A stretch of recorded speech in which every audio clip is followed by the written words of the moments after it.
Hi, I'm Ben. I'm here to learn English. And I'm Emma. I'm here to help. Let's learn together. Let's learn together.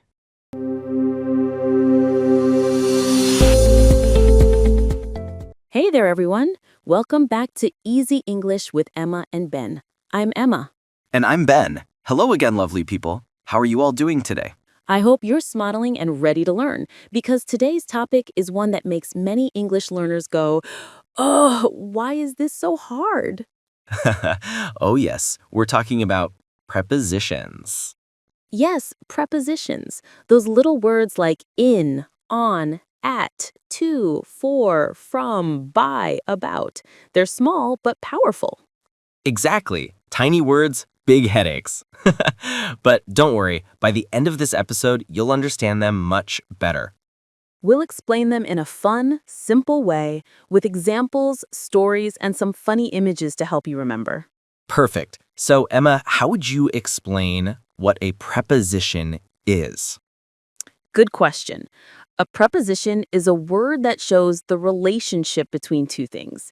Usually, it tells us about place, time, or movement.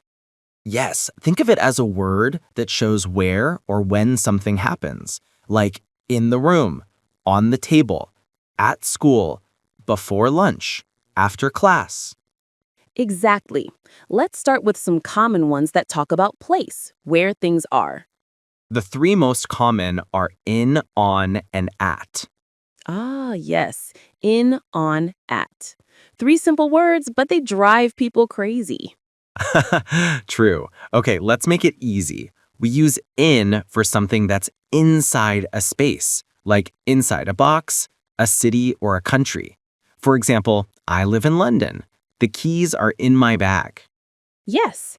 In means surrounded by something, like inside an area.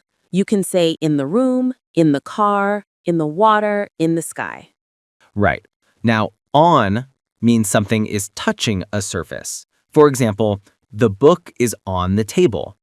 Or my phone is on the bed. You can imagine on as on top of something. Exactly. The cat is on the chair. The picture is on the wall. But don't imagine the picture sitting there. It's hanging, but still on. And finally, at. We use that for specific places or points. For example, I'm at school. She's at the bus stop. Meet me at the corner. Yes, at usually means a location as a point, not inside or on, just there. So if I say I'm at the airport, you know where I am, but not exactly where inside it. Exactly. So we can think like this. In is inside something. On is on top of a surface. At is at a point or location. That's a great summary. And you can even imagine this if you're thinking about a house. You're in the house when you go inside. You're on the roof if you're climbing, and you're at the house if you're outside the door or nearby. That's a fun way to picture it. Now let's talk about prepositions of time, when something happens. The same words, in, on, and at, are also used for time, but with different meanings. Yes, for time, think like this. In for long periods, on for days and dates, and at for specific times. For example, in the morning, in July, in 2025, in winter. Exactly. Then on Monday, on my birthday, on July 5th. And at 7 o'clock, at night, at lunchtime. That's it. Easy pattern. In is big times, on is middle times, and at is small, specific times. I love that explanation. Big, medium, small. Perfect way to remember it. Here's a quick quiz for our listeners. Are you ready? Yes. Okay, number 1. I go to bed blank 10 p.m. That's at. I go to bed at 10 p.m.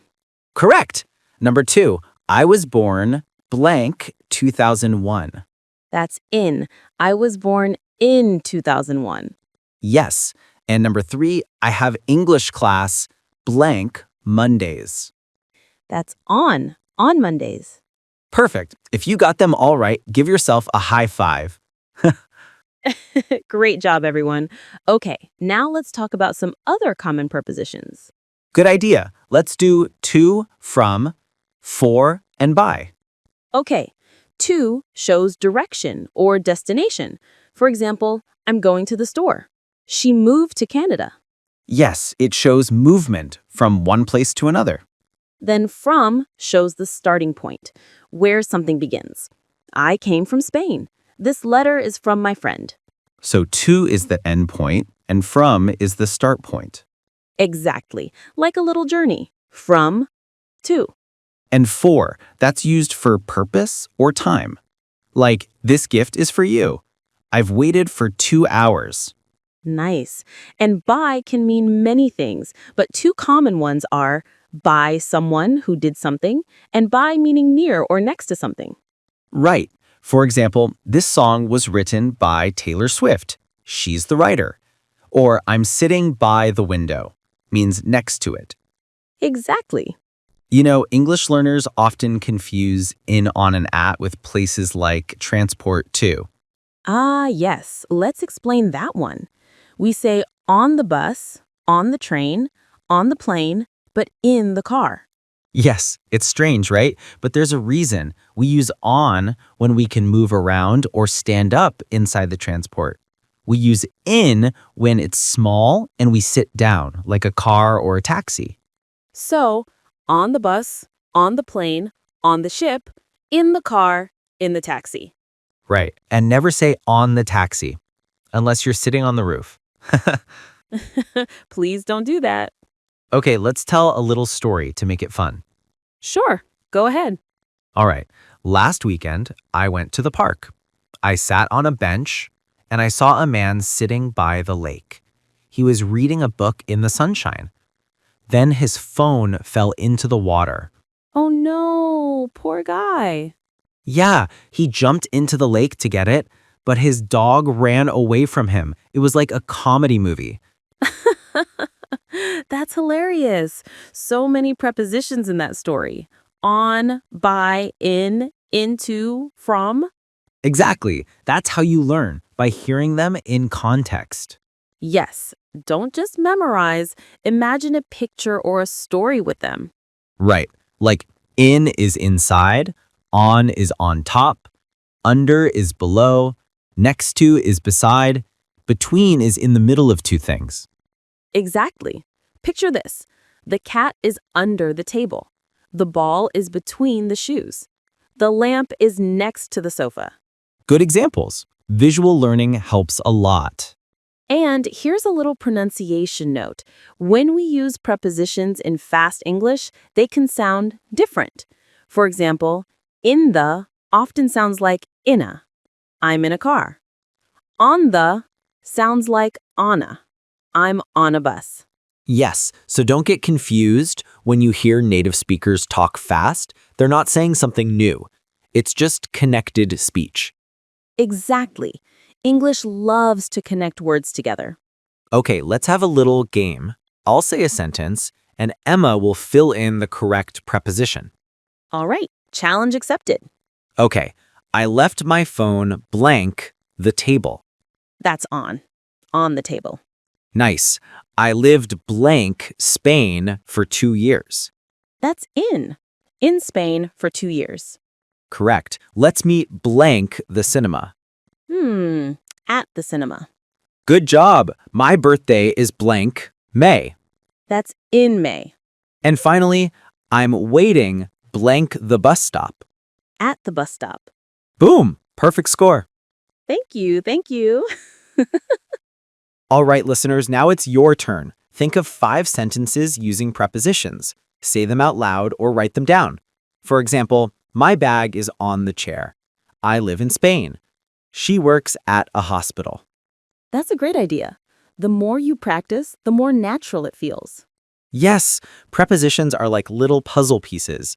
You just need to put them in the right place. Exactly. And don't worry if you make mistakes. Even advanced speakers sometimes do. True. The important thing is communication.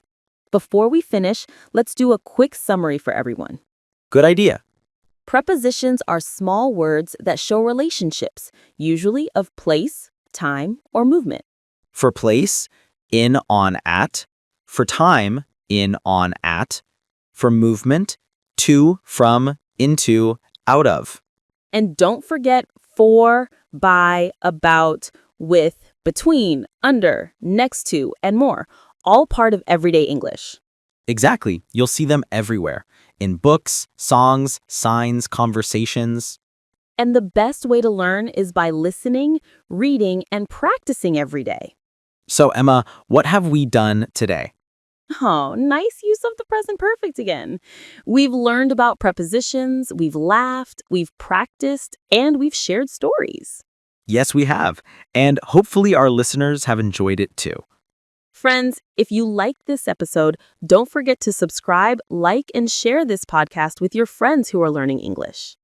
And tell us what prepositions have been difficult for you. Let us know in the comments. We'd love to help you out in a future episode.